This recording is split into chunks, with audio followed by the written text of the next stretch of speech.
Adaptation very often the name of the game for SKT. They've given up game one against Royal before. They've always come back to win it. So now is the real test.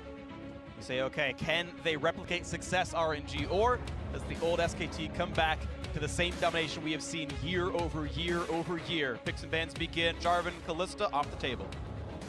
Something like Galio could again be left available for SKT at first pick. Oh, never give up. We're happy to pass over the Galio for other priorities.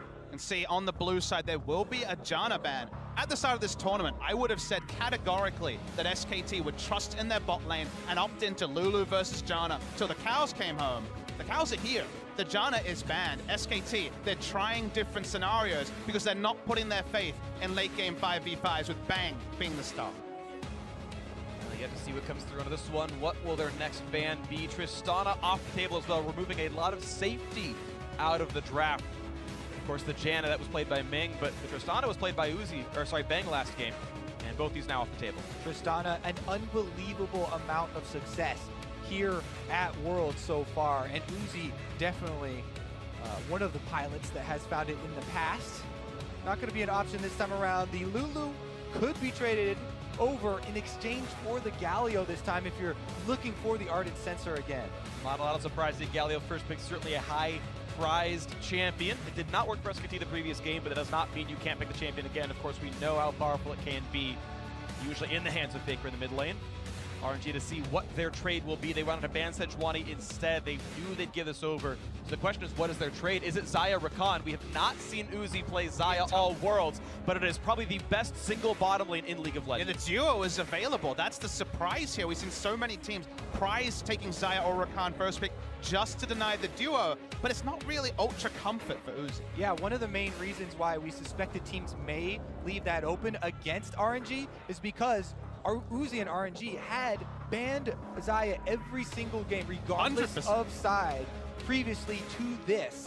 This time around, it gets through, but he still goes for the late game team fighting. Will be centered around Uzi, around this Twitch. So you wonder if it was brilliance to leave open both, or was it a pre-planned strategy from SKT? They always ride the line there. It's usually the genius side. They're actually just going to be going for Varus, so a lot of lane priority here for SKT. Now keep in mind, Bang hasn't played the champion either at Worlds so far. Not the same ban rate, I'm almost certain, but Varus going to be the pickup here. Certainly something quite a bit different. Usually a lane-dominant champion. They've yet to show the support as well, so SKT will see what they want out of this one. Xiaohu clearly happy to continue playing Malzahar into the presumed Galio mid. Only 2 games for Uzi this year, 1-1, so not a prized pick. So we'll say for now that SKT assumed this, but and to track in as the draft goes on, have to take the Malzahar before the second round of bans. They are going to go comfortably into that matchup, and a Karma ban because, like you said, the support not taken yet for SKT. That would be a very scary pushing lane. We already saw the attempt of Trist Blitzcrank, which I think should be able to win the 2-on-2, but hooks didn't land. Same time, though, Varus Karma would have been just as scary. And if we do see more of a laning-focused support, more of a balanced support, maybe that'll allow SK to shift their attention to the top side rather than the bot side, because playing with the Blitzcrank, you expect a lot of bot lane focus to allow the Blitzcrank to try and take over the bottom half of the map. If you go for something a bit more standard, you have more options if you're black. And again, we do expect SKT to play around top side because Huni has had such aggressive statistics for top laners. At this tournament, he is well above average of the 4 percentage on every single individual champion that he's played, whether it is Jace or whether it is a tank. And that 4 percentage is playing up aggressively into enemy territory, past that halfway point. So if they don't play around that, and he still overextends, he still plays that aggressive style, and they have to worry so much about this bottom lane, then they could start to come apart at the seams. Worth noting, that hasn't necessarily mean jungle camp on Huni. He hasn't necessarily had all the backup. He's largely been left on his own devices. This is Letme's Gnar, a very famous pick for Letme, even back when he debuted with Xiaohu on Gamti. He was a big Gnar player, first time at Worlds, saw 957 pull it out last week. We see it here. I think Huni's going to take a skill matchup, and the Camille is certainly an option for him. It is a good matchup, 10 seconds to go. We saw the Huff Road Riven as well, which got me excited, but it's going to be locked in, and looks like Wolf just saying, Ignar, I trust your champion pool. Let's keep going for it. Leona versus Twitch. All right, the next level is, will he also go Fervor with the Keystone Mastery and fully Fervor of battle trust in Ignar? Or will he go with, some more shielding and blah, blah, blah, boring stuff? Yeah. But regardless, versus a Rakan Twitch lane, that is definitely a punishable lane. They can attack this bottom side. Stats don't lie. 100% win rate at Worlds. Against SKT themselves. Nocturne! Nocturne gets picked up as the jungle pick here. I think that's also 100% win rate, by the way, brought out by the Gigabyte Marines. Let's bring back the heroes of group stages. There is the Gigabyte Marines here with the Nocturne pick. Could be multi-leashes. I love this world. Probably not. But then also Ignar showing up previously in the last game as Blitzcrank, now on Leona, and we'll see how they clash. And notably, it's not with the same dive bud. It's not Galio with the Nocturne to make his life completely easy. He will want to go high damage and assassinate the Varus in particular. In an instant, Rakan can start. Gnar situationally can start, but it's not the most reliable Nocturne comp. A lot on MLXG. There are some situational counters as well, though, to my knowledge. Nocturne will turn off the lights and prevent Galio from casting the ultimate, prevent teleport from being cast as well. So there are some really hard to see, but real soft counters in this game. Well done, Freak. Hard to see. The Camille also split pushing. It can cause problems if the darkness does envelop the team at that point, and they're unable to coordinate their plays that much cleanly. You're right, and also the fact that Huni continues to play split push, RNG saying we know he's going to be on the side lane, Nocturne good at getting over to that side, so lots of things that can be good for MLXG in this game. One thing, though, we have seen Camille join with the rest of the team, even though typically a split pushing champion, when you have Galio on top of your back, she can dive into the middle of the team. That's also true. The backups from the two quasi-globals are here. Faker and MLXG going to help the side lanes. We'll see how it goes. We are into game 2 now of this series. SKT backs against the wall, but they have done it so many times before. RNG in front of the home crowd, hoping to finally destroy the dynasty of SKT.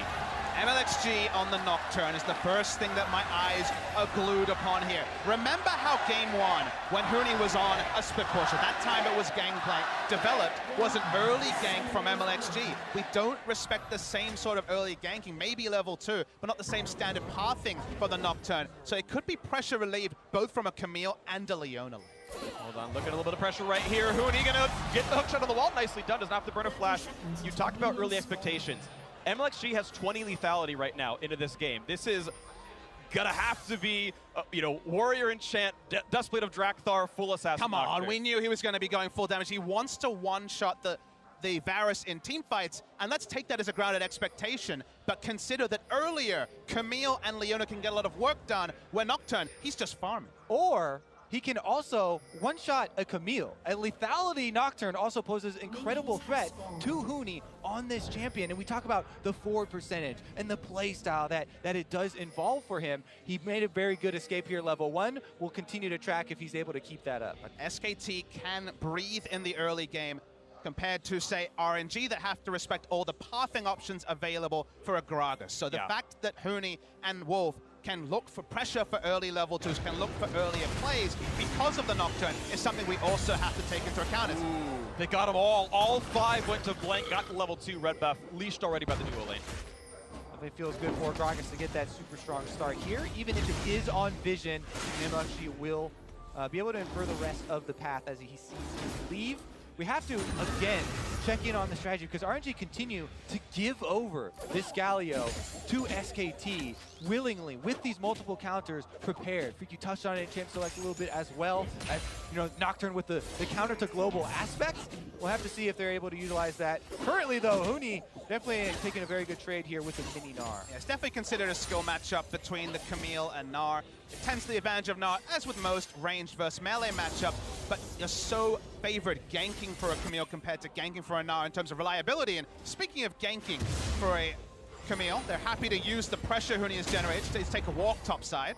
Ooh, and he knows that Nocturne's nearby. I don't know if the Nocturne actually saw Faker himself, so looking for a taunt dive, MLXG nearby, but not any mana. Here comes all 3. Looking for the play as TP comes in as well. Hot stop to the right-hand side, and TP cancel, gets a slow, decent damage on a Huni. Yeah, as soon as Letme's able to get that level 2 off of that creep wave dying to the turret, levels up the hop, and he is able to escape right there. Now, cooldown from Xiaohu with the teleport is an interesting trade, as he was still able to shove this minion wave, and Faker gonna have to walk all the way down. Take a deep breath again. This is actually something we've seen surprisingly often. It wasn't often in LCK. Admittedly, Huni wasn't playing that many games, but those visits topside by Faker, his ability to push out with Galio and leave lane, got them that big first blood against Misfits. He's trying to recreate that, but Nocturne on Krugs got them the early information. With all that focus on the action on the top side, we need to revisit again SK Telecom's bottom lane. All eyes were on them for how they'll perform.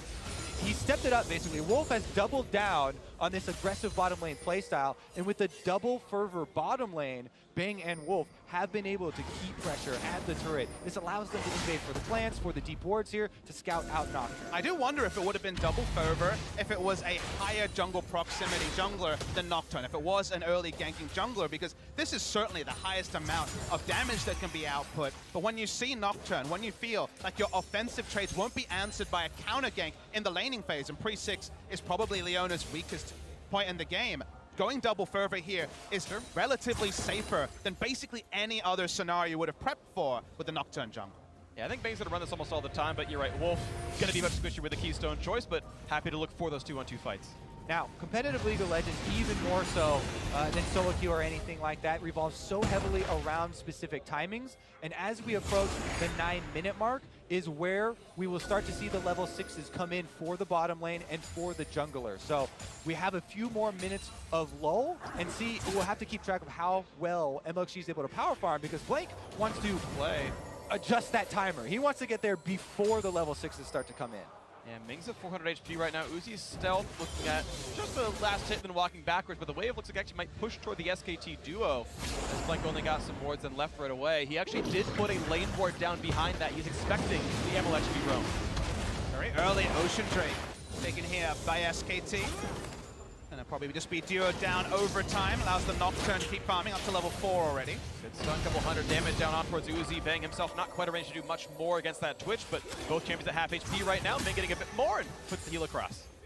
Interesting how they're going to position this minion wave as well, as SKT want it out in the open. They're trying to keep Uzi away from those dying minions. Meanwhile, Blank is going to be able to secure that Ocean Drake, and the early regeneration will help out those players. His fight just came back up. He actually got the damage well enough. Nice stun out of Huni. Good trade right there, but the shield times out and let me get a bit more damage across. That's going to be hyper triggered, and yeah, you can see this is a not easy matchup. And that's even without Nocturne intervening anywhere on the map previously. Been Ceteris Paribus, other things being equal for RNG. The laning phase has gone pretty safely. There's been attempted ganks, but nothing actually came over. There was a lot of defensive vision on the bot side of the map to relieve the pressure. Finds him a stun. Cleanse gets away Uzi out of Summoners now, but the chase continues in! Almost gets him down. The Summoner heal from Ming, doing a bit more to keep him alive. That's a 2 Summoner spell advantage now for the SK Telecom bottom lane. The flash from Leona can definitely be deadly in setting that up as well. Uzi does stick around, and they have a little bit of defensive vision. Also trying to keep track here of the experience on Nocturne. He will need another 2 camps at least before he's able to lend any sort of assistance. That's when the texture of the lanes changes, when you have to respect the level 6 coming through from Nocturne. Uzi, didn't mention it earlier, did go cleanse in this lane, so doesn't have the barrier for another all-in, but he's been under his turrets, so for now, things pretty predictable, and he is being able to farm up decently, even if Bang has a nice CS advantage. And when you talk about timers, you still have to worry about Faker on this Galio. So we track his play for the entire first 6 minutes of this game. He's constantly been pushing his wave and getting the roams off on Galio. Well, we have another exchange in the bottom lane. It's going to be okay, though. Going into being a bit easier to get away. He's got actually 3 dacks to get backwards. Meanwhile, Faker continuing with the same game plan. He works with Blank now for this invade on the Nocturne, getting some vision on the second spawn of the red. Remember, he was able to go get that ward and the timing on the first red kill. They would have also seen the MLXG, just as we spoke, pick up red buff, hit level 6 in vision. Important information for SKT to track. And he beelines down to the bot side of the map right now. A flashless Varus without an ultimate could be the target. A Galio ultimate could answer here from Faker. He would definitely need to roam down earlier. Sees Faker, has the Fear available, could do some damage. Red buff on as well. Good bit of damage early on. He doesn't have any armor just yet. Fear lands. Here comes Blank. Shahu actually cut away by this one. As they knock down the Voidling for the re-engage. They're going to look for this one. The damage They have it! First blood in the 2-on-2 for SKT! That flash from Wolf is able to secure it, redeeming himself a bit here on the Leona. Finds the first blood for Bang on Baron. And it's been so many games since we saw SKT actually being pushed up. We talked about Huni's forward percentage. Someone has to back away when one person's overextended. You can't usually have 3 lanes pushed up. It's largely been Bang and Wolf, around 14% forward percentage compared to other lanes up to 40 to 50% mark. This is a new side for SKT. It started with the Varus lock-in. Nice confirm on the kill from Wolf and Bang. And it is important too that SK Telecom's bottom lane gets that kill before they're even level 6. This is one of the bottom lanes that has the most crowd control possible in it. So Bang and Wolf want to still pressure the opening where the flashes are down from Uzi and Ming, now that they have the huge crowd control advantage. Yeah, exactly. It just got harder. The ultimate's available on every single member of SKT. You expect Blink to show up there at some point as well and continue to punish this Twitch Rakan lane. Wait to see if we can find that next moment. Again, we know MLXG has his ultimate up, and we'll see when that Nocturne first shows. Building a Red Smite and Warrior, definitely a hyper-aggressive build out of the RNG jungler. What a thing where he can kill an enemy AD carry during his tether range, during his fear with his E. So looking for that high damage burst build, but makes him more accountable. Also means he has less wards to be able to put down. Hit confirms ulti, hit confirms stun, it's all the damage, but he just barely slinks away. Ming survives, Blink nearby, though, and Uzi left alone 1v3. There's blood in the water, and all the sharks are coming, though. Blake is seen on a ward, and the collapse from RNG is gonna not be enough to save a turret. He's still trying. The Uzi knows where his teammates are. Ming a bit injured, but still wants to be part of this fight. The turrets will take damage, though. Bang lands a poke, doesn't take turret aggro, and a few more attacks come in. Looks like turret might not yet fall. They're backing away enough. It's all called off. I think that SK Telecom can just stay here, though, and continue this pressure. Faker's going to clear that mid wave, but clearing that mid wave basically gives homework to Xiaohu that he has to go attend to before collapsing and lending his presence to the bottom side. And Let Me was in Mega Gnar in vision of Huni. They also waited out the Mega Gnar. The Gnar is exhausted, so now pushing up, like you say, safer. Blank knows that MXG's in the area, but he's not concerned at all. They're going for the play. This one nice. Bot is in by a bit of space, but it still will be the fear. Here comes the re-engage. Wolf nearby the flash to get this one. Do they have the damage? No, not just yet. Blake stays alive. They get the kill. A trade back though for Uzi. 1-for-1. Junglers both dead. Ming is around. Here comes rest of the fight as Huni is teleported in. The ulti across. Xiaohu locked in the hexagon. Does he have the damage output? Not on either side. Just the 1-for-1. More important for SKT to pressure everyone out and take the turret. This is a multi-pronged plan. The kills are great. The focus is on the turret, but the minion wave's been pushed out, so still more time for RNG. Exactly. RNG hold on to the top lane teleport for Let Me, and he, on Gnar, is going to try and get some work done on this top side. That's why Huni immediately goes for the recall to try and reestablish after the reset here. You get to see the replay. Blank had walked up, and this is the first time we hear the ult pop to that ear-curling scream. The interrupt on the body slam means he couldn't get out, and they do take down Blank. He ends up getting the kill anyway after the knockback there, and it is the 1-for-1, but definitely a little bit of a funny interaction as he pops his ultimate. Damage all the same. Yeah, Xiaohu had already burned his summon on the way out, so able to walk away cleanly enough. Blue buff going to be going over to Faker. Not quite enough damage. He's got to wait for the next Q cooldown now. Blank doing his duty as a jungler should. Waits the entire time for all the damage to come out. Critically, though, you know, as we're talking about them resetting after that last invade, SKT didn't push for the first turret bonus. So this bottom side is a very valuable kind of goal for both teams to work around. Because of the extra teleports that are available on RNG, it makes it very difficult for SK Telecom to overextend, and they should not get baited in by this kind of low-hanging fruit. And Bang's in kind of an interesting spot. He hasn't recalled in a long while because he's working towards the Rage Blade. He also had the very early Ocean Drake, so he stayed in lane the entire time, built up a 20 CS lead. They could just leave the low-health turret as the spot for a Galio ult, for a turret dive, but an extended laning phase to Rage Blade is decent for the side of Bang. It looks like RNG are going to make the first call. They abandoned that bottom lane turret, the first blood, the first turret goal is all over, and instead they're going to try and make a play onto Huni with the roam up top. They got to make it a 2,500 gold lead. A nice aim out of Huni, getting the max distance possible. Done that twice now on very important escapes. And look at this, Ocean Drake number 2. Lots of early neutral objective pickups for SKT. And I think we have to compliment Huni's top laner sense, because we've talked about the Pixies playing, Jace, Gangplank, Trundle. The fact that this team largely has been losing in the mid game and has been forced to do it without vision. You need very reliable top laner sense to not just die again and again, just feed overkills, to actually be able to create map pressure. And the way I look at Huni is he's kind of basically forcing a bad paradigm for the enemy team. Either you gank him, and SKT is great at cementing vision on the other side, at using the information that the enemy team is topside and getting advantage or steadying the ship, or you leave him and he takes turrets. That's the reality of the champion pool he's selecting. Games like the previous one, he gets ganked, the enemy team can't punish because Blitzcrank's not on point. That's an unfortunate thing for SKT, but this is more the norm, like we're seeing in this game. Right now it's that 2,000 and change gold lead here, so SKT looking to bounce back pretty nicely, looking still up almost the same style as before. Again, a split pushing, sort of carry type, 1-3-1 top laner, the same Galio and another aggro lane to the bot lane, maybe a bit safer of a lane you could potentially argue, but Leona, again, only played one game at Worlds. SKT now 3 in a row saying, we don't care about Ardent Sensor, that's not the style we need anymore. We're going to learn from what Misfits did to us, and so far in this game it's looking good. Small point, but because they don't have Ardent Sensor on SKT's side, the one item power spike of the Rage Blade on Varus, I think, is not as much there. Correct. 2 items, certainly, it is very powerful, but usually if Varus gets the very fast Rage Blade, it's paired with an Ardent Sensor, it's insane. For here, it's just a good start. Exactly. The synergy between those 2 items is actually twofold. The reason that the Rage Blade users are so popular during this Ardent Sensor meta is because you have more attack speed from the Ardent Sensor to stack up your Rage Blade, which people sometimes forget is where the power really comes from after it has max stacks. And then the Rage Blade is obviously going to pop double on-hit damage from your Ardent Sensor as well. Meanwhile, though, the turret gets taken down all the same. You get 6 stacks on it, you got a lot of attack speed, you do get this turret damage down, and for now, Uzi and Ming, they have to respect the Galio coming through, so they're giving up free turret HP, and only real punishment on the map is the Mega Gnar wailing away on the outer top bot lane turret.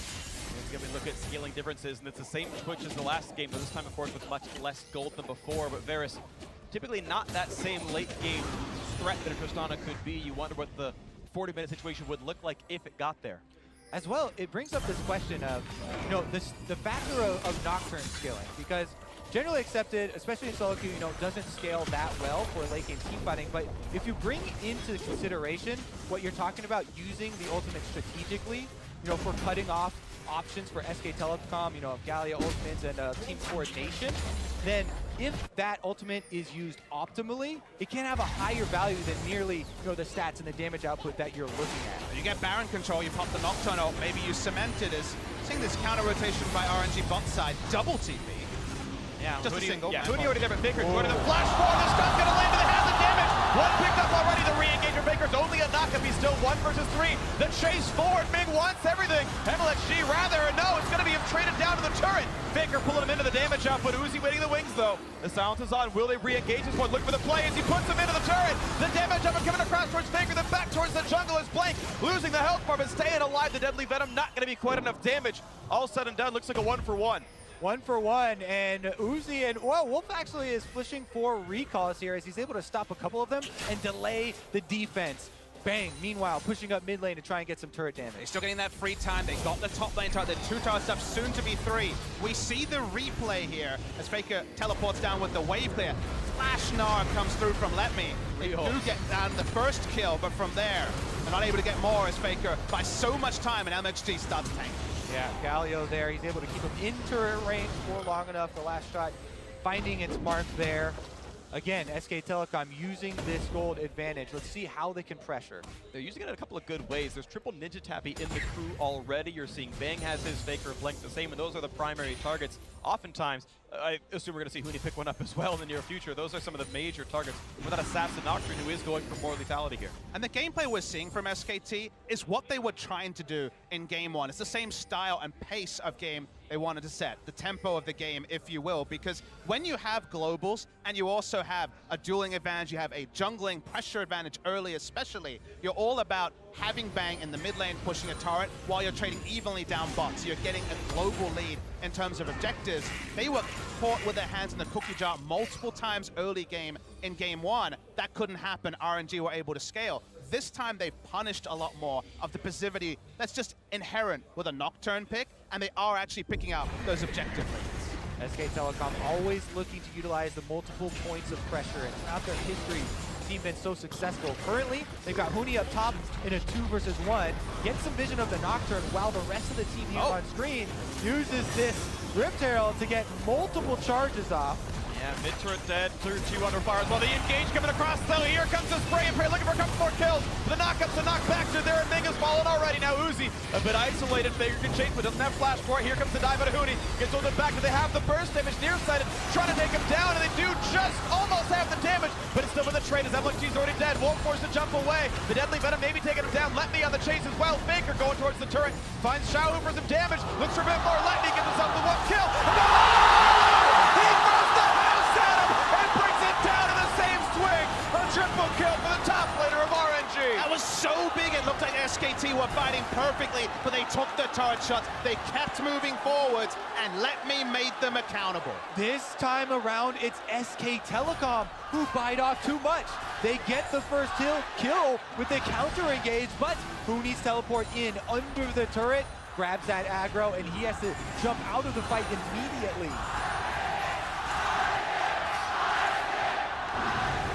Crowd tells us which team just won a team fight right there, but it is still RNG fighting back a 3,000 gold deficit. Sure, I do think they outscale. I think that's pretty likely here, but it is a lot to work back from SKT off to a pretty early lead. An outscale is an eventuality. It's something that comes later. In the team fights right now, fighting front to back for RNG is very, very difficult. Galio is so tanky, even with the items that Xiaohu and Uzi had put together. It felt like Ninja Tabby answers the Hurricane and low attack damage just fine. They start off here, they get the charge up. So far, it's only SKT winning. RNG stopped the engage, but it started really good for SKT. Look at that. They get the Rakan. Perfect counter engage here, but Huni teleports in under the turret, immediately auto-attacks Xiaohu there after his ultimate, and he's dead almost right off the bat here. Uzi then is left with very little threat on him because Let Me on the Gnar is chasing off Bang into this little side corridor. You thought the Twitch being cut off by Faker would be enough, but Let Me with the double house to the face, taking down the entire bot lane instantly.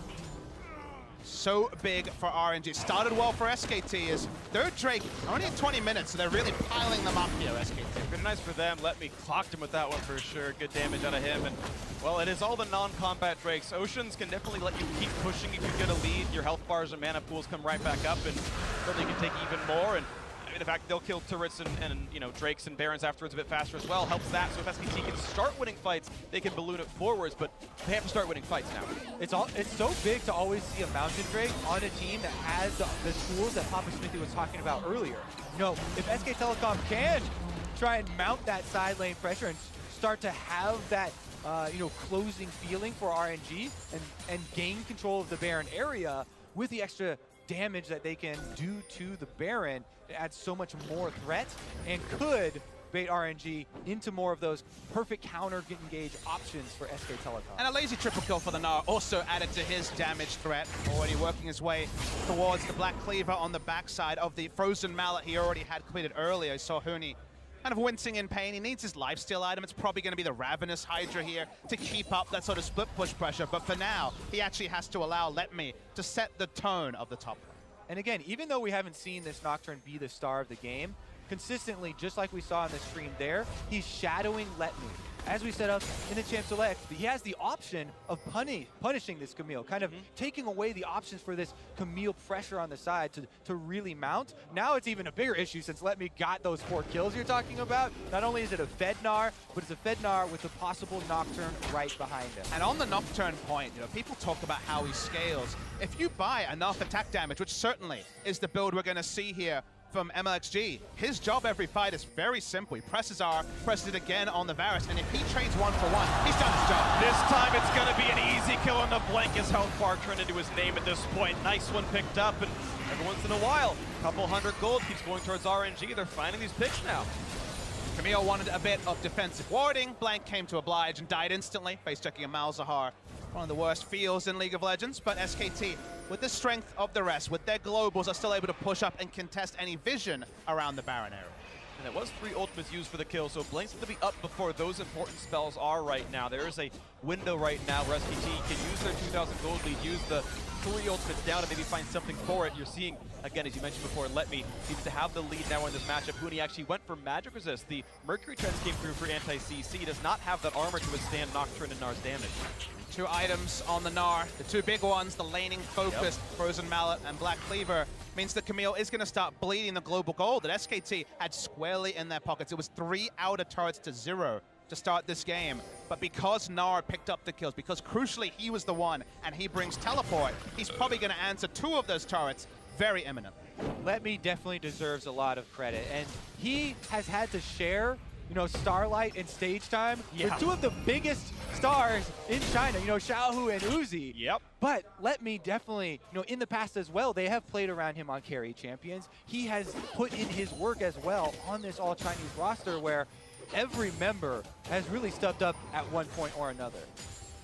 To me, he's definitely the method actor on the line. You know what you're going to get with Let Me. He has his effective champion ball. He's consistent. His teleport usage is good. He's what the team needs, even if people aren't going to be screaming out his name like they will with some of his co-stars. Scream his name out, Papa. Be the one. I'm waiting for the next big house, man. I'm ready. Don't preach too much. Let's see what happens here. To go into the bot lane, and here comes that Slink. He does have the ultimate across. Here it comes, and of course the dash would have been used. Flash not going to be enough. He's fleeing, but here comes the chase down, and there's not a lot of ways out. MLXG getting low, though. He's got to be careful. The knockup is in for Faker. Naked number 2, the boomerang not going to land. It comes back, but it doesn't matter. A shutdown for the best player in the world. Hoping to bring one more for SKT as Blank now finds an easy jungler to kill.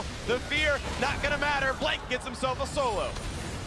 Faker immediately swoops in, but here we go! The chase into the turn, the team goes, he's trying to find the cup, but no kills coming across. Nothing at all. Faker TPs to push him away. Solar Flare was awesome from Wolf, catching 2 and stopping them from having the damage take down Varus. RNG felt the pressure to make a play in mid with all their initiation. It gets nothing, and Huni with Trinity Force is going to make short work of the inner turret. Again, that counter engage from SK Telecom. The hero's entrance from Faker. Now they're on the Baron. And they're still going. Jungler dead. Baron on their sights. 5,000 health left. There's no chance a Smite gets in range in time. So Uzi, can you stop them? Gets away from the ultimate. Does not have his own to use. TP coming in. Will this be a stop? They can try to take down Blank, but it's going to be difficult. This might going to be crap. Here comes a team fight. Will they have the damage? Uzi gets the back line. Now spots out Big, but meanwhile a kill had already come through. Thanks to Leona. The re-engage. Xiaohu being stunned up finds a silence, but he does not have any way out. And MLXG, it's going to be a death here, sorry, for Ming as well. Looks like a 3-for-1 advantage SKT. Uzi should be able to complete this recall, though, and get out on the backside, even though SKT got that Baron buff, and they will be able to use the empowered recalls as well as the push. But think of how fast things escalated in this game. We felt the dread of RNG just picking up turret after turret with how strong the Gnar was after they won that team fight. If you went out to grab a sandwich and came back, you'd be surprised to see that those kills piled up into a Baron, into inner turrets. Now second inner turret being set up for SKT. Exactly as we thought. The Nocturne went to the side lane to try and punish, but there's no bigger hero in League of Legends history than Faker himself to come in and right the situation after that play, that single play. Now with the Baron buff, they'll be able to break this game wide open. Deathless kill leader on the team. Kubota's a patient leader on the team right now. Highest farm in the entire game. Faker does it all, and he has for so many years now. You can see this fight one more time. That went 3-1 plus the Baron for the Koreans. Right decision to focus down the Baron with no possibility of a smite. That's why you saw Blank hold on to the smite, guarantee it. Uzi in one of these flanking positions, the sort of position that won him the previous game, but not with the cavalry behind him to make the big play. SK Telecom are able to reorganize around that Baron put after Faker chases Uzi off to that tri-bush, and even though the recall is completed for him, RNG once again are going to find themselves at the mercy of an SK Telecom Baron buff. Ooh, the flash down's going to land no ulti though, but the chase down's still going to be had. I don't think Let Me has a way out, and he doesn't. 11-8 now, SKT pushing the lead to 9. 10,000 as they still wear that Baron buff. MLXG actually popped the ult just to deny vision, try to dissuade the kill from coming through, but Nara goes down. The full court presses here with Huni pushing the top side, and I spy a Face of the Mountain from Leona, one of the few tools that can actually answer some of the damage from the Nocturne diving in, especially with the paranoia effect. And into lock it next to that, I think very smart stuff out of this player here. The SKT support, 20 seconds to the respawn, 5d4, Baron buff activated. Look for the next play, unless you're going to block the knockup. Nearly getting picked off there by Blank, but able to disengage a little bit longer. Meanwhile, you're seeing the top lane being pushed, and Huni gets the inhibitor turret, the first of this game so far. Mid and bot still under fire, though. The pressure mounting here from the former world champions as they take down another inhibitor turret. Bang's going to walk out after this one, and Huni is going to be able to arrive at the rest of the team. Now the lead crests over 10,000. Definitely fun to see new stuff come out in this game, but the more things change, the more they stay the same. SKT's grit still so good. I mean, Faker's got a new book out. I saw you spot it, oh, man. Kobe. Well, same old story, though, for Faker. He has a tireless march towards the finals, and he doesn't want to let RNG stand in his way. And who else but an unkillable Demon King to steal the souls of his opponents as he fells them throughout Summoner's Rift. I know it's a bit try-hard, but it's the way I'm going for this one there. He's actually going to give the blue buff away. Of course, he's got plenty of CDR himself. I think a 10-stack Magi's gives CDR, so he's going to give this one away to a teammate now. He's actually happy to let Huni have more mana. Not a problem for him. The push can continue. Double Ocean Drake being infinite resources all the same regardless. Remember the timer of 2 items on Uzi in the previous game. We're 28 minutes in, and he only has those 2 items to his name. Cheaper on-hit build coming through from Bang, but there's not that many safe places to farm. If he's going to be farming under the inhibitor turret in mid, other people are going to be giving up minions because SKT control the top quadrant. They largely control the bottom, and it seems like RNG are grouping for one big pick. That's probably their only way to even buy time to get back into this game. There we go, look at the play. Bot lane being sieged. They've got the squad with them. Huni waiting. Couples off the wall, but this turret's at 2/3 HP. Will there be the re-engage? 10,000 gold, again, separates these squads. It's only a 2.5 item Uzi. He only has the armor pen. There's no, 80% crit monstrosity to expect on these champions. Huni's able to walk up. Most melee champions can't against Malzahar, but he has invested in a QSS. All the snowball gold from the last 5 or 6 minutes makes it an easy purchase for him. Time definitely working in SK Telecom's favor here right now as the super minions continue to pile in on the top side. MLXG is trying to be the one to clear them out because they'll use the Nocturne ultimate to join with the rest of the team and try and close that distance. But we've seen how ineffective this Nocturne is. Here goes Faker, though. Oh, he gets on one as well. Faker looking for the next play. And Ming getting away from that one. Flash out from Uzi, though. Cleanse off as well. Important summoner's missing as Faker just kites right back, and the middle inhibitor will fall. Top lane has already dropped a little while ago. Nice! Oh. Amazing explosive cast. Got a blanket. The re-engage coming across. Looking for a bit more. The knockup's fine. Will they get some more kills? Uzi taunts it up. The flash forward. The body slam is in. 2 deaths already. Make it a 3rd shortly. SKT will not be stopped inside their opponent's base. Xiaohu practically alone now as the support can only sit and watch the base starts to fall. Huni walking away. He's going to stay alive. The turrets will fall in 8 minutes faster than RNG did it in game 1. SKT looks to close back into game 2 as their 4th kill comes in for the fight. And the reigning world champions are closing in on their march. Is this the beginning of another series? We see SK Telecom giving away game number 1, limping in game number 1 due to some new picks, and then a resurgence. But game 2, it was more new picks, Kobe. They stuck with what they were trying. It wasn't Blitzcrank, it was the Leona. But the execution difference the analyst desk talked about was definitely massive. The Leona was clean from Wolf, a pick he hasn't played in many moons. They tried the same strategy, and compared to game 1, where they had the picks, but the execution really halted them at the start, so suddenly it was 2-item Twitch very early, and their game plan fell apart. In this game, the timings were hit, the objectives stacked up, and it was straightforward for SKT. And I can only give props to Bang and Wolf right here, who looked very weak in the first game, stuck with the style, as you're mentioning, Papa Smithy here, and this time it worked out. Duo kills straight up in lane without jungle interference at all. Maybe, again, the fact that there's a Nocturne who's not scary early on gave them extra confidence in the play, but regardless, there were the flash forwards for the Qs, the hit confirms, the skill shots landed. Just nothing but props for Bang and Wolf. the Nocturne pick really not finding a place here in this game. The attempts at picking off the split pusher, the attempts at using the ultimate were almost always countered very quickly by SK Telecom. MLXG disrupted the early game plan from SKT and largely won them game one. Yeah. His non-factored nature of being a Nocturne really cost them in the early game in game two. Well, a great game to win for SKT. Now let's send it down to Dash and the analysts for their word on this one. Thank you very much, gentlemen. The equalizer out of SK Telecom, making this a 1-1 and definitely a series.